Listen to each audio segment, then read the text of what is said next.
ఇది ఏదైతే ఎక్స్కవేషన్ కనిపిస్తుందో అది వచ్చేసి వరంగల్ న్యూ బస్ స్టాండ్. ఇది అండర్ గ్రౌండ్ ఎక్స్కవేషన్ వర్క్ నడుస్తుంది. ఈ ఎక్స్కవేషన్ ఎగ్జాక్ట్లీ వచ్చేసి ఇక్కడ వరంగల్ రైల్వే స్టేషన్ ఎదురుగా ఉంటుంది. అది ఈ బస్ స్టాండ్ వచ్చేసి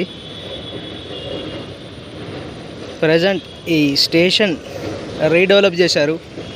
మే 22 నాడు ఈ స్టేషన్ ఒక ఇనాగ్రల్ ఫంక్షన్ ఉంది.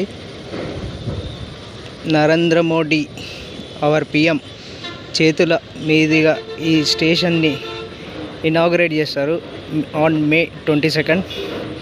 ప్రజెంట్ మనం చూస్తుంది అప్డేట్ వచ్చేసి ఈ వరంగల్ బస్ స్టాండ్కి సంబంధించిన అప్డేట్. ఇది ఎక్స్కవేషన్ వర్క్ చూడవచ్చు. అండర్ గ్రౌండ్లో ఎక్స్కవేషన్ వర్క్ జరుగుతుంది ఒక మూలన, ఇంకో దిక్కేమో డీ వాటరింగ్ చేస్తున్నారు విత్ ట్రాక్టర్ పంప్. చూడవచ్చు ఒక ట్రాక్టర్ ఉంది ఒకటి. ఆ ట్రాక్టర్ పంప్ ద్వారా ఈ డీ వాటరింగ్ వర్క్ అనేది జరుగుతుంది. ఇది వచ్చేసి వరంగల్ బస్ స్టాండ్కి సంబంధించిన అప్డేట్. ఇది ప్రతి 2 మంత్స్కో లేకపోతే 3 మంత్స్కి ఒకసారి ఈ వరంగల్ బస్ స్టాండ్ అప్డేట్ కూడా చూద్దాం. Thanks for watching. For more updates and new videos stay tune.